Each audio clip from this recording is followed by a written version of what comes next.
Hey des goudous, bonjour, j'espère que vous allez bien. On se retrouve du coup cette semaine pour parler d'un sujet qui est pas hyper fun. Si vous êtes sur cette vidéo, en tout cas, c'est que vous respirez pas la joie. On va parler de comment se remettre d'une rupture amoureuse. Et je vais vous donner tous mes petits conseils. Et puis évidemment, je vais essayer aussi de vous rassurer sur la rupture, de vos ressentis, de vos émotions. En tout cas, j'espère que cette vidéo vous plaira. Comme d'habitude, n'hésitez pas à me suivre sur tous mes réseaux sociaux. Donc je suis présente sur Insta, TikTok, YouTube et Facebook. Et mon objectif, c'est de militer pour la visibilisation des femmes lesbiennes, de la culture, de lutter contre toutes les formes d'LGBTQIA+, phobie. Donc voilà, c'est parti, je vous enguine.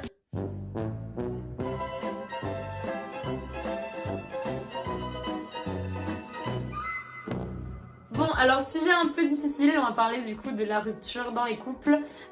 Souvent c'est une étape qui est très difficile à vivre, surtout quand c'est la première rupture. Voilà, j'ai pas ouvert un schéma de ce que c'est parce que je pense que si vous regardez cette vidéo, c'est que vous êtes un petit peu concernés. Donc en tout cas, je vous envoie tout mon amour. Dans un premier temps, dans cette vidéo, je vais vous donner du coup plein de mes petits conseils.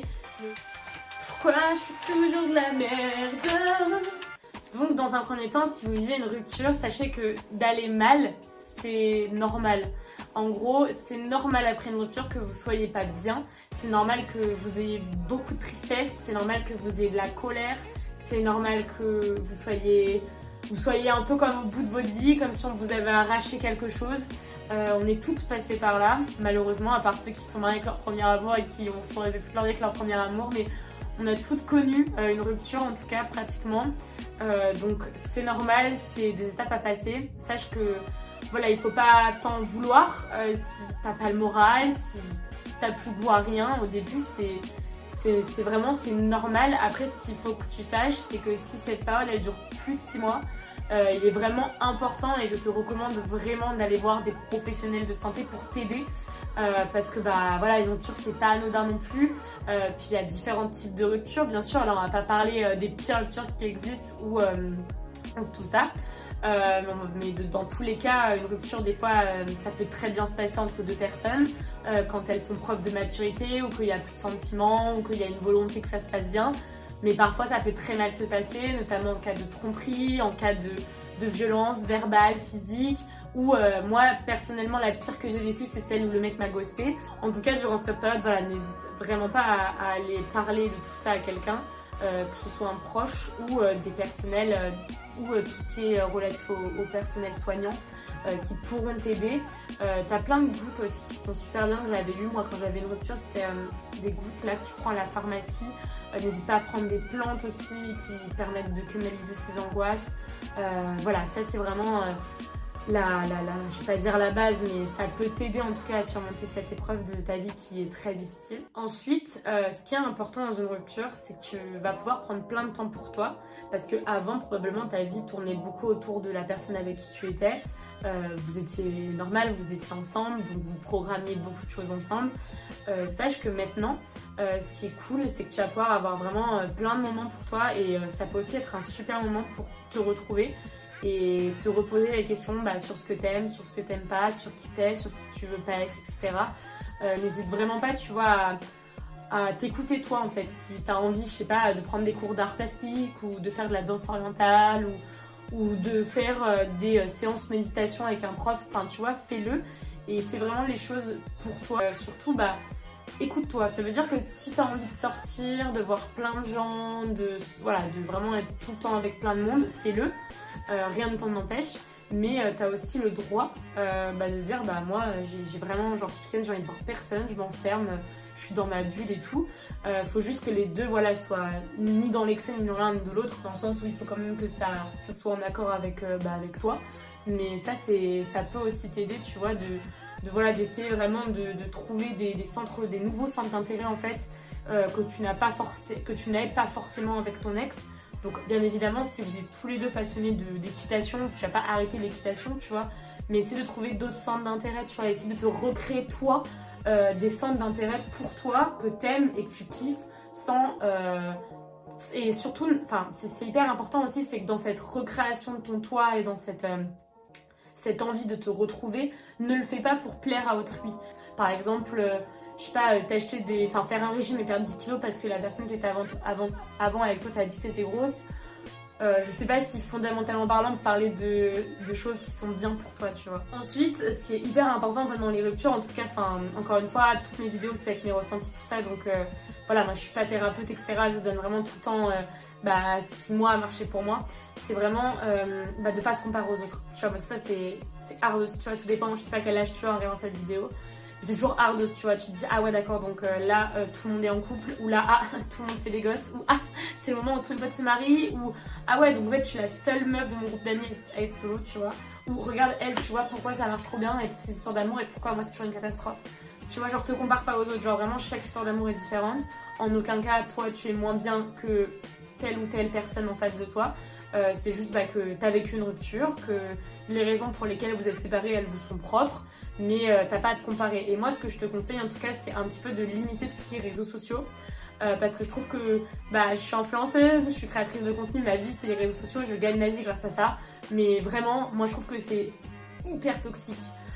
Instagram quand t'es au plus mal, parce que Instagram pour 90% des gens qui l'utilisent, moi j'essaye de montrer justement la réalité, en fait ils montrent que du bullshit, tu vois, ils montrent que oh ma vie elle est trop bien, je gagne gavé de thunes, je vis à Dubaï, ou même je vis à Paris dans un super appart et tout, j'ai un mec trop bien qui m'offre 150 roses pour nos 150 jours ensemble, enfin je te fais un schéma mais tu vois, et en vrai genre ça peut vraiment être destructeur en fait, quand toi t'es au bout de ta vie et que tu vois ça et que tu te dis mais en fait la réalité c'est ça. Non, la réalité c'est pas ça. Peut-être que ce qu'elle te dit pas la fille, c'est que juste avant en fait le mec il lui a fracassé la gueule, qu'elle a des bleus, qu'elle a camouflé, que en fait elle va pas bien du tout dans sa vie, enfin tu vois ce que je veux dire, donc Instagram c'est vraiment pas la réalité et je connais vraiment très peu de créatrices de contenu, enfin j'en connais maintenant mais il y en a pas beaucoup par rapport au nombre de créateurs de contenu qui montrent vraiment la réalité de la vraie vie. Donc ça c'est vraiment un conseil que je te donne, c'est un peu de limiter et surtout ne pas aller stalker ton ex tous les jours, on connaît, créer un petit faux compte, aller stalker ton ex en mode qu'est-ce que il ou elle devient, où elle est allée, avec qui il ou elle mange, enfin tu vois c'est hyper toxique, tu vas te rendre malade à vouloir en fait savoir, mais au fond ça t'apportera rien de positif que du négatif, en fait tu vas te lever le matin en n'étant pas bien, tu vas te coucher le soir en n'étant pas bien, enfin ta vie va être tout le temps dans la négativité et franchement ça c'est vraiment genre le truc qu'il faut vraiment pas faire, même si je sais que c'est humain, on l'a tous fait, mais il faut vraiment genre te forcer à pas le faire en mode non, tu vois, genre il faut que je pense à moi et que je me protège. Ensuite, il faut vraiment que tu prennes le temps de te remettre d'une rupture. Dans le sens où tu vas pas te remettre d'une rupture en 2 heures, tu vois, c'est pas possible. Et il y a peut-être des gens qui vont te faire croire que c'est possible, mais en vrai, dans le fond, ils sont pas très bien, mais c'est juste qu'ils ont des mécanismes de défense qui sont ouf et ils comprendront pas qu'ils vont pas bien. Mais en vrai, il faut que tu prennes ton temps et ne pas, par exemple, je prends un exemple, te jeter dans une nouvelle relation corps et âme, parce que là, tu peux être sûr que la relation, ça va être compliqué, tu vois. Après, encore une fois, chaque rupture est différente. Si par exemple, toi, ça fait... t'avais vécu une grande histoire d'amour et que ça fait plusieurs années que c'est fini mais que t'arrivais pas à partir et que là maintenant c'est fini, tu vas dans une autre relation, tu vois, après encore une fois tout est différent, mais si par exemple là c'est à chaud, tu viens de te faire quitter, t'es au bout de ta vie et là moi je me suis dit c'est vas-y je vais retrouver quelqu'un, là non, ça va être catastrophique, tu vas faire une relation pansement, ça va être vraiment compliqué et puis tu vas sûrement faire du mal à l'autre personne qui est en face. Après encore une fois, l'amour on sait jamais quand ça arrive. Tu peux très bien t'être séparé la veille et puis le lendemain tu vas dans un bar, tu tombes sur une meuf ou un mec et tu te dis waouh en fait c'est trop ce que je vis, j'ai des sentiments, je pensais pas que ça allait arriver, tu vois. Ensuite il faut savoir que la rupture, comme plein de choses, c'est un peu comme un deuil. En gros tu vas avoir plein de phases. Et ça c'est ce que je te disais en début de la vidéo, c'est normal, tu peux avoir des phases de grosse tristesse où t'as pas envie de sortir du lit, où personne peut te parler, où t'as qu'une envie c'est d'être sale dans ton lit avec tes Disney, mais tu peux aussi avoir une période de colère où tu as envie de tout péter. Il faut que tu apprennes, enfin il faut que tu acceptes que cette rupture va prendre du temps. Il faut savoir que quand une relation se termine, il y a jamais, genre les torts ils sont toujours un petit peu partagés, ça dépend bien sûr de ta situation, mais en tout cas c'est souvent le cas. Et du coup c'est de comprendre, là tu vois peut-être que j'aurais pu faire comme ça, ou là si j'avais communiqué. Je te dis pas de prendre toute la culpabilité et te dire que toute la rupture c'est de ta faute, mais juste essayer de comprendre qu'est-ce qui n'a pas fonctionné dans cette relation. Et on va terminer un petit peu sur le fait que, un peu comme je te dis tout au long de la vidéo, j'ai voulu faire cette vidéo parce que j'ai eu pas mal de DM ces derniers mois là pour me demander des conseils. Et en vrai c'est hyper difficile pour moi d'y répondre parce que j'essaie de faire des vidéos qui sont assez généralisées, mais on va pas se mentir, chaque rupture est différente. Il y a des ruptures qui sont hyper violentes comme je t'en ai vu de vidéo, d'autres qui se passent bien, d'autres où en fait finalement on se remet ensemble. Moi avec Kalna on s'est remis ensemble je crois 3 fois, donc voilà. Je ferai une vidéo d'ailleurs prochainement sur justement comment se remettre en couple avec son ex ou comment revivre une relation quand vous êtes séparés, etc. pendant plusieurs semaines ou plusieurs mois. Mais en tout cas, une chose est sûre, c'est que chaque rupture est différente et que en aucun cas dans cette vidéo, je juge vos séparations ou je donne des avis qui pourraient être déplacés. J'essaie juste de donner mon avis par rapport à ce que j'ai pu vivre, mais en tout cas, ou de ce que j'ai pu recenser, tu vois. Mais en tout cas, voilà, savoir que chaque personne est différente. Il y a des personnes qui vont avoir besoin d'être isolées pendant une dizaine, quinzaine de jours. D'autres qui vont avoir besoin de sortir, de coucher avec tout le monde pour se libérer, pour passer à autre chose. Donc voilà, encore une fois, chaque chose est différente. Et vraiment, si je devais conclure cette vidéo, je te dirais que vraiment, il faut que tu fasses les choses avec le cœur. Il faut que tu fasses les choses avec ton ressenti et que surtout tu ne te fasses pas du mal en faisant les choses. Par exemple, si toi ton truc pour oublier ta meuf c'est de coucher avec 10-15 meufs en un mois, fais-le, tu vois, absolument ça ne te blesse pas à partir du moment où tu ne te mets pas en danger aussi et à partir du moment où tu es en accord avec ce que tu es. Mais voilà, après moi ce que je peux aussi dire et je terminerai vraiment là-dessus, c'est que dans tous les cas, si ça va pas, n'hésite vraiment pas à te faire aider parce que une rupture, souvent les gens ils disent que oui c'est une rupture amoureuse, mais en fait des fois c'est hyper violent, ça peut vraiment être ardos, tu vois. Enfin il y a des ruptures vraiment qui sont horribles, où il y a eu une perte d'estime de soi, où il y a eu vraiment des tromperies, où il y a eu de l'infidélité, où il y a eu de la violence. Enfin je veux dire c'est pas du tout anodin en fait une rupture amoureuse, donc il faut vraiment pas genre se dire que c'est pas très grave. Ou pas, voilà, faut vraiment genre prendre les choses telles qu'elles sont et ne pas hésiter à aller se faire aider parce que il n'y a pas de honte à aller se faire aider.